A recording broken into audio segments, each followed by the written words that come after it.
Cirrus POV. The snow didn't feel cold anymore. That was the worst part. Not the frost biting through my threadbare coat, not the wind tearing at my skin like claws, but the numbness, the silence inside my chest where hope used to live. I stumbled forward through the storm, my bare feet leaving bloody prints in the white. My mother's hand was no longer holding mine.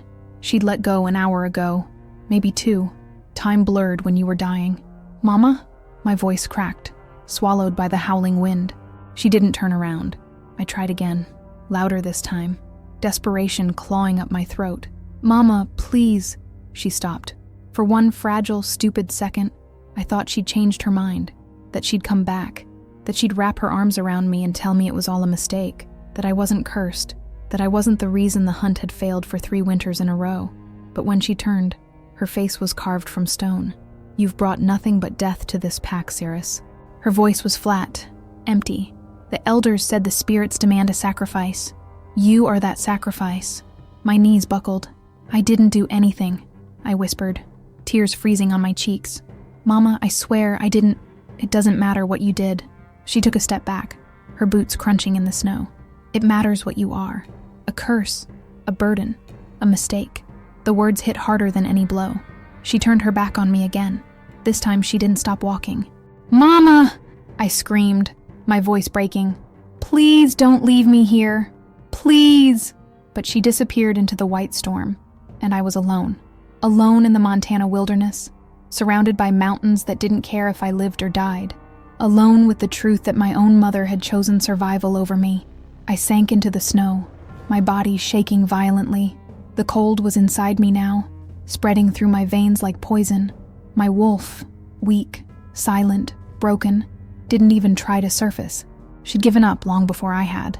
So this is how it ends, I thought. Forgotten, abandoned, frozen. I closed my eyes, and then I heard it. A low, rumbling growl. My eyes snapped open. Through the snow, a shadow moved. Massive, predatory, silver fur gleaming like moonlight on ice. A wolf, not just any wolf, an alpha. He was enormous, easily twice the size of any wolf I'd ever seen, with eyes like molten gold and a presence that made the air itself tremble. His fur rippled with power, his muscles coiled beneath his coat like a storm waiting to break. I should have been terrified, but I was too numb to feel fear. "Go ahead," I whispered, my voice barely audible. "Finish it." The wolf stepped closer, his massive paws silent in the snow, his golden eyes locked onto mine, and for a moment, the world stopped. Then he did something I never expected. He shifted. The air shimmered, bones cracking and reforming, fur melting into skin. In seconds, the wolf was gone, replaced by a man. He was tall, broad-shouldered, with silver-streaked black hair and a face carved from angles and scars. His eyes, still gold, still burning, never left mine. And when he spoke, his voice was rough, broken, like he hadn't used it in years. "Mate." I blinked. "What?" He dropped to his knees in front of me, his hands trembling as he reached for me. "You're my mate." I stared at him, my mind refusing to process the words. "No," I whispered. "That's not possible. I'm cursed. You're mine." His voice was fierce, possessive, desperate. "And I'm not letting you die." Before I could respond, he pulled me into his arms, his body radiating heat like a furnace. I gasped, my frozen limbs burning as warmth flooded back into them. "Who are you?" I managed to choke out. He looked down at me, his jaw tight, his eyes blazing with something I couldn't name. "Kale," he said, "rogue alpha of the Shadowpine Wolves." And then the world went black. Before we continue this journey into one of Montana's darkest and most emotional stories of fate and rebirth, I need to ask you something. Where are you watching from? Drop your location in the comments. And if this is your first time on our channel, subscribe now, because what you're about to hear is a story that legends tried to hide, but memory refused to forget. Cirrus POV. I woke to the smell of pine and smoke. My eyes fluttered open, my body heavy and aching. I was lying on something soft, furs, thick and warm, piled high beneath me. A fire crackled nearby, casting flickering shadows across rough stone walls. A cave. I tried to sit up, but my body screamed in protest. Every muscle felt like it had been shredded and stitched back together. "Don't move." The voice came from the shadows. I turned my head, wincing, and saw him. Kyle. He was sitting against the far wall, his arms crossed over his chest, his golden eyes fixed on me with an intensity that made my breath catch. "You've been out for 2 days," he said, his voice rough. "Your body shut down. Hypothermia, malnutrition, exhaustion." He paused, his jaw clenching. "They left you to die." The memories rushed back in a flood. The storm, my mother's face, the cold seeping into my bones. I looked away, shame burning in my chest. "They were right to," I whispered. "What?" "I'm cursed," I said, my voice breaking. "Everything I touch dies. The hunts failed because of me. The elders said the spirits—" "The elders lied." I flinched at the sharpness in his tone. Kyle stood, crossing the cave in 3 long strides. He crouched beside me, his presence overwhelming, his scent, pine and smoke and something wild, wrapping around me like a living thing. "You're not cursed, Saris," he said, his voice low and fierce. "You're powerful, and they were afraid of you." I stared at him, my heart pounding. "I don't understand." "You will." He reached out, his fingers brushing a strand of hair from my face. The touch was gentle, almost reverent, and it sent a shiver down my spine. "But first, you need to heal." I wanted to argue, to tell him he was wrong, that I was nothing, that I deserved to be left in the snow, but the words wouldn't come. Because when he looked at me, I didn't see disgust or fear or pity. I saw belief, and I didn't know what to do with that. Kaelpov, she was broken. I could see it in her eyes, the way they wouldn't meet mine, the way her body curled inward like she was trying to disappear. They destroyed her own pack, her own mother. Rage simmered beneath my skin, my wolf snarling in my chest. I wanted to find every single one of them and make them pay, make them bleed. But I couldn't leave her. Not now. Not when she was still so fragile, still so close to shattering completely. The bond hummed between us, a golden thread pulling tighter with every breath. I'd felt it the moment I saw her, collapsed in the snow, her heartbeat so faint I thought I was too late. Mate. The word had ripped out of me before I could stop it. I hadn't believed in the mate bond, not after everything I'd lost, not after the Bloodstone Pack had exiled me for refusing to bow to their cruelty. But then I found her, and everything changed. She was watching me now, her dark eyes wide and wary, like she expected me to hurt her. "I won't harm you," I said quietly. "Ever." She swallowed hard, her hands twisting in the furs. "Why?" Her voice was barely a whisper. "Why did you save me?" I held her gaze, letting her see the truth. "Because you're mine," I said, "and I protect what's mine." Her breath hitched, and for a moment, I thought she might cry. But instead, she looked away, her jaw tight. "I don't belong to anyone." "Good," I said, a faint smile tugging at my lips. "Neither do I." She blinked, surprised, and I saw the first flicker of something in her eyes. Not hope, not yet, but maybe the beginning of it. Saris Povey. 3 days passed in the cave. Kyle brought me food. Rabbit, elk, fish from the frozen river. He made sure the fire never went out. He never pushed, never demanded anything from me. But he was always there, watching, waiting, and slowly, against every instinct screaming at me to run, I started to feel safe. On the 4th morning, I finally found my voice. "Why do they call you the Rogue Alpha?" Kyle paused, his hand stilling over the fire. He didn't look at me for a long moment. "Because I refused to become a monster." I frowned. "What do you mean?" He sighed, his shoulders tense. "I was born into the Bloodstone Pack. My father was Alpha before me. When he died, the elders wanted me to continue his traditions." "What traditions?" His jaw clenched. "Sacrifices, blood rituals. They believed power came from fear and death. I refused, so they exiled me." My breath caught. "How long ago?" 5 years. "And you've been alone since then?" "Yes." The word hung between us, heavy and final. I looked at him, really looked at him, and saw the scars, not just on his skin, but in his eyes, the loneliness, the pain. He'd lost everything, just like me.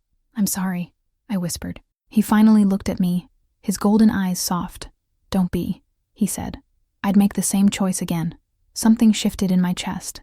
For the first time in my life, I understood what it meant to be seen. Kaelpov, she was getting stronger. I could see it in the way she moved, the way her eyes held mine a little longer each day. But she was still afraid of herself, afraid of what she'd been told she was. And I didn't know how to fix that. Not yet.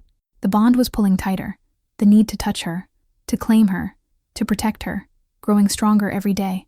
But I held back, because she wasn't ready, and I would wait, even if it killed me. That night, as she slept by the fire, I stood at the mouth of the cave, staring out at the frozen wilderness. Somewhere out there, her pack was still alive, still believing they'd done the right thing, still breathing. My wolf growled, low and dangerous. They will pay. Not now, but soon. Ceres Povi. I thought I was healing. I thought the worst was behind me. But then they came. It was dawn when I heard the howls, distant, echoing through the mountains. My body froze, my wolf stirring for the first time in weeks. Kyle was beside me in an instant, his hand on my shoulder. "Stay inside," he ordered, his voice hard.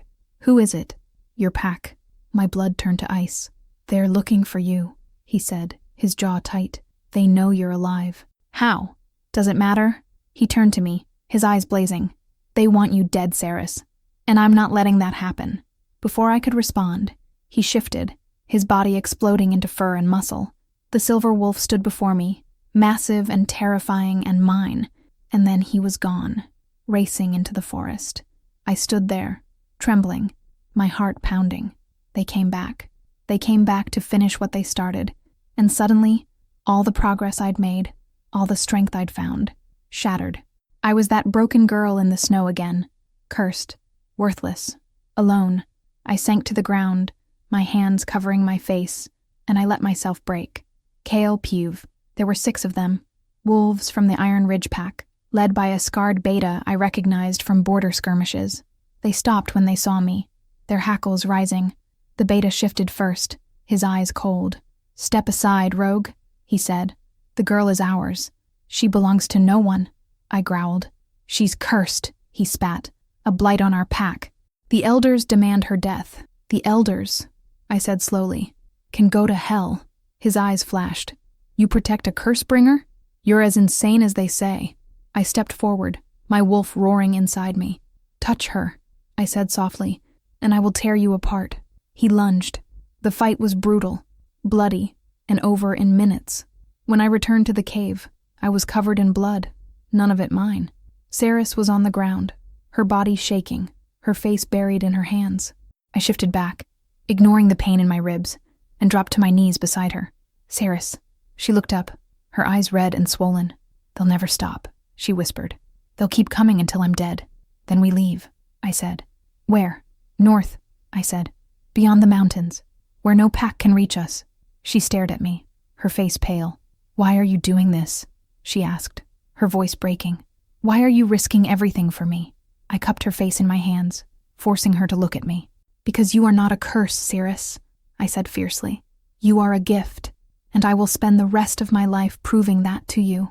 Her breath hitched, tears spilling down her cheeks, and for the first time, she leaned into my touch. Ceres POV. We traveled north for 3 days. The mountains grew steeper, the snow deeper, the air thinner. Kyle never left my side, his presence a constant shield against the cold and the fear. But on the 3rd night, something changed. The moon rose full and blood-red over the peaks, and I felt it. A pull, deep in my bones, like invisible hands reaching into my chest. "Kyle," I gasped, stumbling. He caught me instantly, his arms wrapping around me. "What's wrong?" "I don't know, The world tilted, and then I heard her. "Ceres." The voice was ancient, vast, echoing through my mind like thunder and silk woven together. My knees gave out, but Kale held me upright, his voice urgent. "Ceres, talk to me." "She's calling me," I whispered. "Who?" The moon goddess. The air around us shimmered, and suddenly we were no longer in the mountains. We stood in a realm of silver light and endless sky. Stars glittered like diamonds scattered across velvet, and before us stood a woman, tall, radiant, with hair like liquid moonlight and eyes that held the weight of eternity. "Kale, son of Fenrir," she said, her voice gentle. "You may witness, but you may not interfere." Kale's arms tightened around me, his wolf snarling. "I'm not leaving her," the goddess smiled. "I would expect nothing less from a true mate."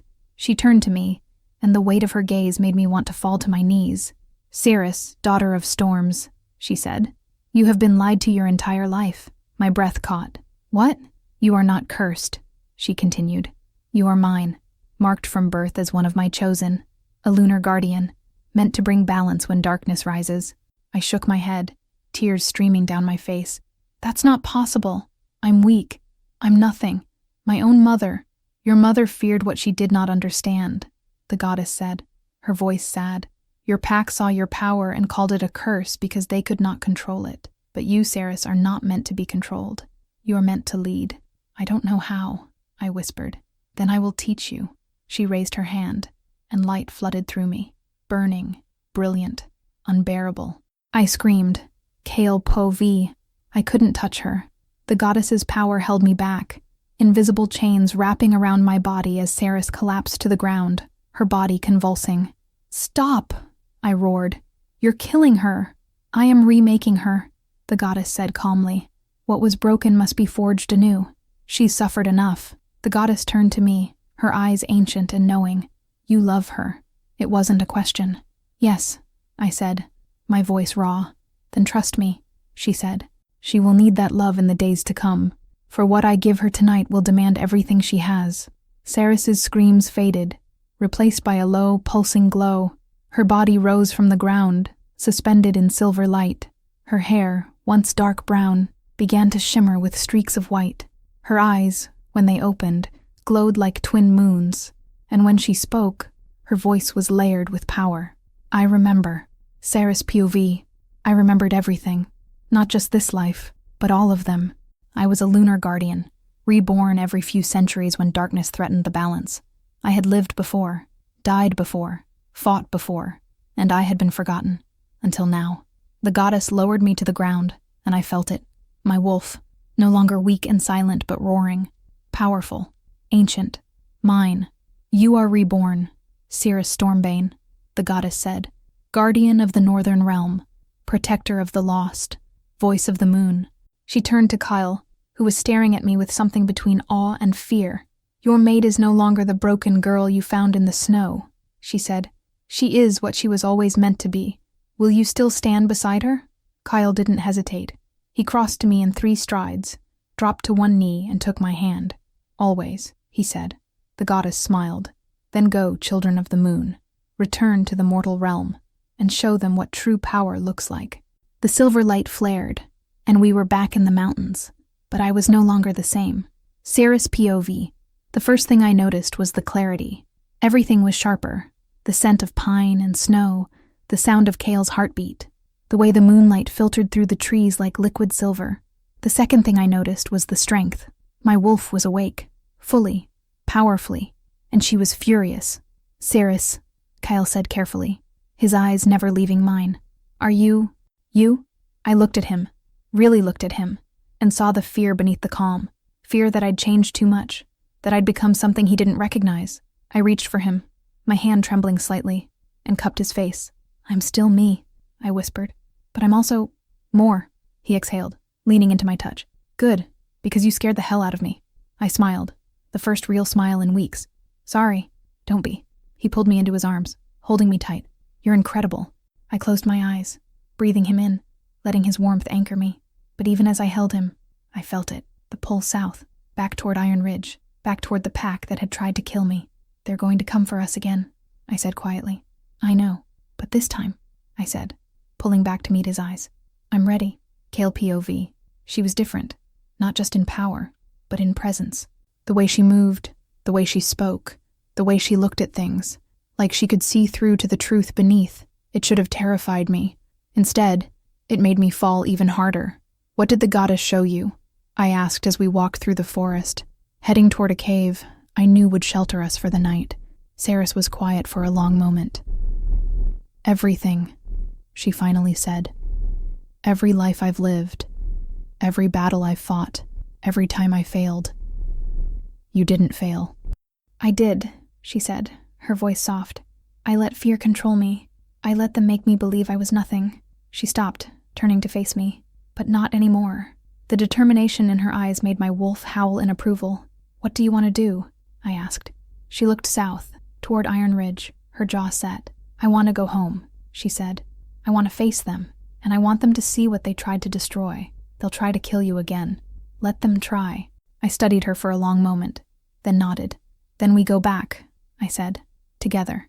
She smiled, and it was fierce and beautiful and absolutely devastating. "Together," she agreed. Cirrus POV Iron Ridge Pack territory looked the same. The same wooden lodges, the same smoke curling from chimneys, the same mountain peaks looming overhead. But I was not the same girl who had been dragged into the snow and left to die. Kale and I stood at the edge of the tree line, watching the pack go about their daily routines. Wolves shifted in and out of form. Children played in the snow. Hunters returned with fresh kills. No one noticed us. Yet, last chance to turn back, Kyle said quietly. I looked at him, at the concern in his golden eyes, and shook my head.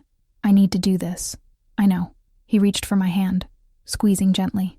Just remember, you don't owe them anything. Not forgiveness, not mercy, nothing. I know, I said, but I owe myself the truth. I stepped out of the trees. The first to see me was a young wolf, barely more than a pup. His eyes widened, and he shifted mid-step, stumbling backward. It's her, he gasped. The cursed one. She's alive. Heads turned, voices rose, and within seconds the entire pack was staring at me. My mother was among them. She stood near the main lodge, her face pale, her eyes wide with something between shock and horror.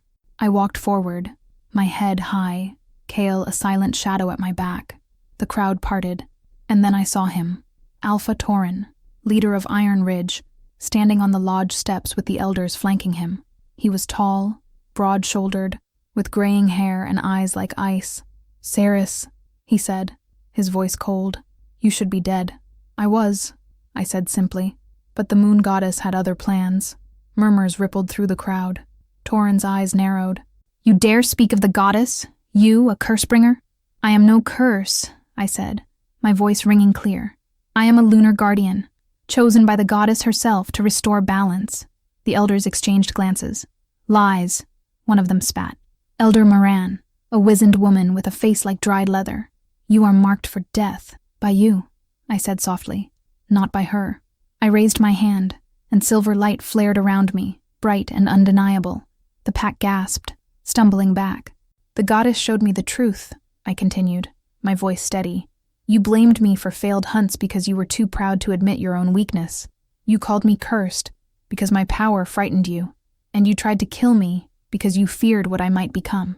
Cirrus, my mother started, but I cut her off. You left me to die, I said, turning to face her.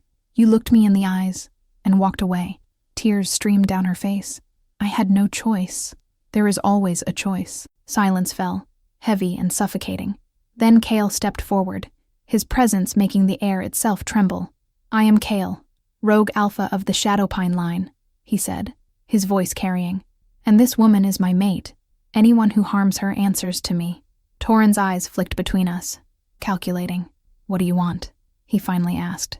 I met his gaze, unflinching. The truth, I said. Tell them the real reason the hunts failed. Tell them about the blood rituals you performed in secret, trying to force power from death. Tell them how you blamed me to hide your own sins. His face went white. The crowd erupted. Kale Po-V. She was magnificent, standing there, glowing with moonlight, facing down the pack that had tried to destroy her. She was everything I'd known she could be, and I had never been more certain that she was mine. Torin tried to speak, to deny her words, but the damage was done. The pack was turning on him, demanding answers, questioning everything, and Ceres simply stood there, calm and powerful, and utterly unshakable. The bond between us thrummed, golden and fierce, and I felt it. The moment she fully accepted what we were, mates, partners, equals. She glanced back at me, and in her eyes, I saw it. Not just acceptance, but love. Kale POV. I hadn't planned to speak. This was Ceres's moment, her justice, her truth. But when I saw the way the pack looked at her, with awe and fear and dawning respect, I couldn't stay silent, because they needed to know what she'd survived, what we'd survived. I found her dying in the snow, I said, my voice cutting through the murmurs. Abandoned by the people who should have protected her, frozen, broken, barely breathing. The crowd fell silent. She'd been left as a sacrifice, I continued, my eyes finding Ceres's mother in the crowd, not to appease spirits, but to hide the failures of your leadership. Torin's jaw clenched. You know nothing of leading a pack. I know what it means to protect one, I shot back. And you failed. I stepped closer to Ceres, my hand finding hers. This woman, I said, looking at each member of the pack in turn. is stronger than any of you will ever be, not because of power, not because of the goddess, but because she survived what would have destroyed anyone else. Cirrus's hand tightened around mine. I rejected my birth pack because they valued cruelty over compassion, I said. I've lived as a rogue for 5 years, alone, because I refused to become a monster. But the moment I found her, I knew I was never truly alone. I was just waiting. I turned to her, ignoring the 100 eyes watching us. I was waiting for you. Her eyes shimmered with tears. Kale, I know I don't deserve you, I said quietly, so only she could hear. I know I'm broken in my own ways. But if you'll have me, Sarah Stormbane, I will spend every day proving that you are not a curse. You are a blessing. The words hung between us, raw and honest and terrifying. And then she smiled. You already have, she whispered. The bond snapped into place, golden and blazing, sealing what had always been true. Mates. The pack erupted in whispers, but I didn't care. All that mattered was the woman in front of me, and the way she was looking at me like I'd just given her the moon itself. Cirrus POV. I'd never believed in fairy tales, not after everything I'd been through, but standing there, with Kale's hand in mine, and his heart laid bare before the entire pack, I felt it, the possibility of something more. Not revenge, not bitterness, but healing. I turned back to Torin, my voice calm. I'm not here to destroy you, I said. I'm here to give you a choice. He stared at me, wary. You can continue as you have, I continued, hiding your failures, blaming the innocent, ruling through fear, or you can change, admit your mistakes, lead with honor, and if I refuse, then the goddess will judge you, I said simply. Not me. The power in my words made the air shimmer.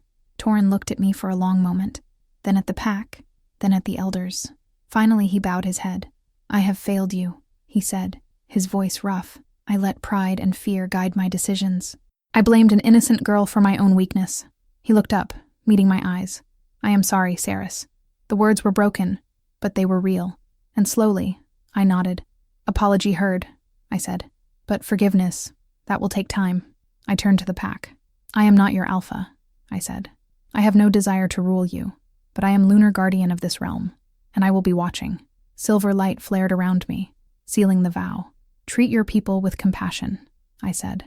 Protect the vulnerable. Honor the goddess, and you will have nothing to fear from me. I looked at my mother one last time. She was crying, her hands pressed to her mouth. I wanted to hate her, but I was too tired for hate. I forgive you, I said quietly, but I can't forget. Maybe one day, but not today. She nodded, sobbing.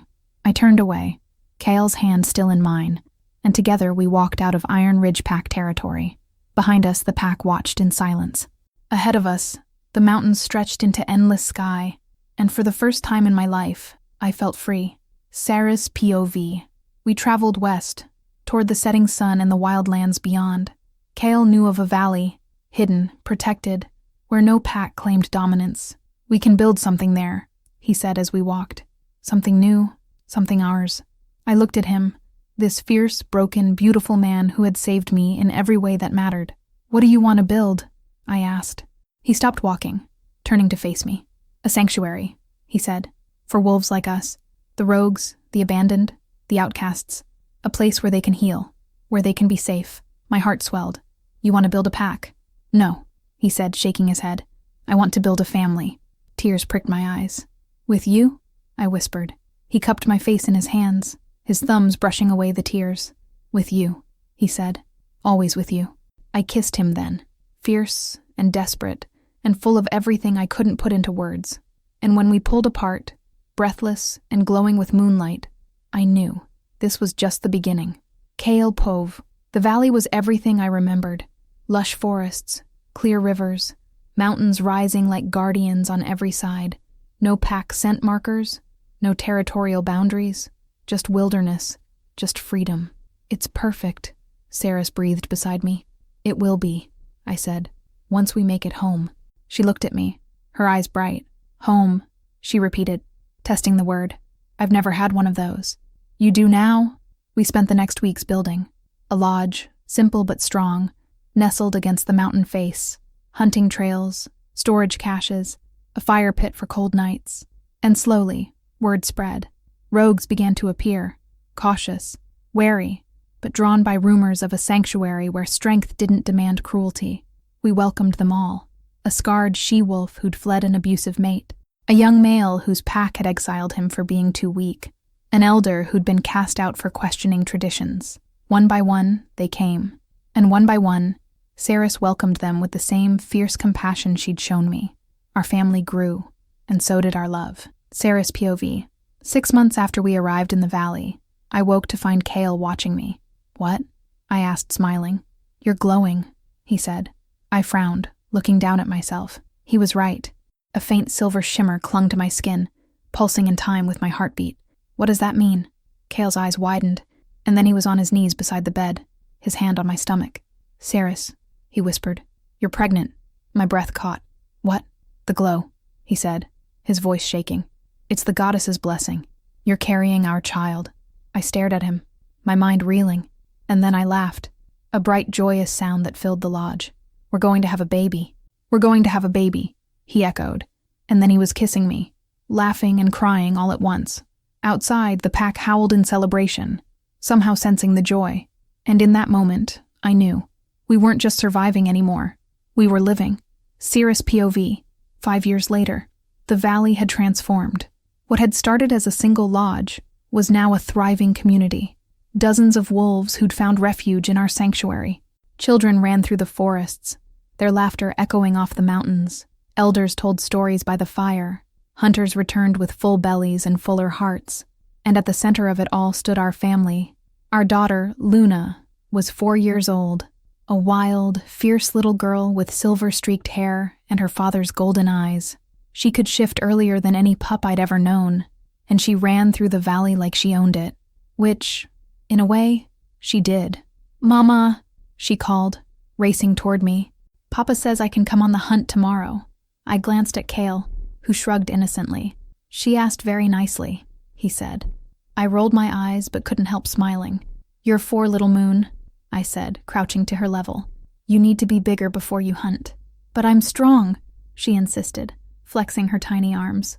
"I know you are," I said, kissing her forehead. "But being strong means knowing when to wait." She pouted, but nodded, racing off to play with the other pups. Kale moved beside me, his arm wrapping around my waist. "She's just like you," he murmured. "She's just like you," I countered. "Gods help us," he said, grinning. I leaned into him, watching our daughter play, our pack thrive, our home glow in the fading sunlight. "Do you ever regret it?" I asked quietly. "Giving up your old pack? Becoming a rogue?" Kale turned me to face him, his eyes serious.